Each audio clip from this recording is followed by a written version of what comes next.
নাই, কিন্তু ইচ্ছা ছিল যে তার সঙ্গে হয়তো কাজ করব, কিন্তু মানে হায়াত মইতে জিন্দেগি, সে এখন চলে গেল, তার সঙ্গে কাজ করার তৌফিক হলো না। তবে গেল না।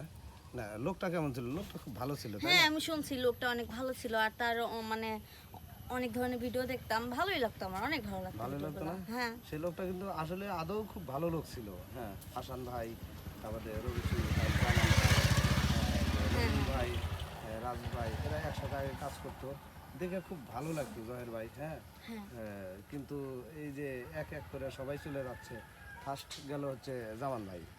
হ্যাঁ, ভালো মানুষ, ওই স্ট্রোক করে মারা গেল। এরপরে আবার চলে গেল আপনার এটা আসান ভাই। আসান ভাই খুব ভালো লোক ছিল, তারপরে সে দুনিয়াতে খুব কষ্ট করে চলে গেল। রোগ হয়েছিল একটা, চোখে খুব আসলে মানুষের হায়াত মহিতের জিন্দেগি, কখন কে কিভাবে মারা যাবে তা এখন বলা যায় না।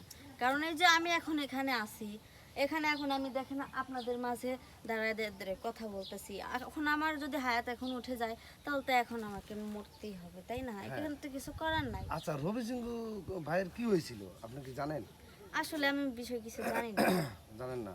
আমি শুনছিলাম সে একজন রুগী, মানে অসুস্থ হয়েছিল। অসুস্থ হওয়ার পরে তার শরীর স্বাস্থ্য একেবারেই খারাপ হয়ে গেছিল, যার কারণে লাস্ট মুহূর্তে সে আমাদের মায়া ছেড়ে, দুনিয়ার মায়া ছেড়ে সে শেষ নিঃশ্বাস ত্যাগ করলো।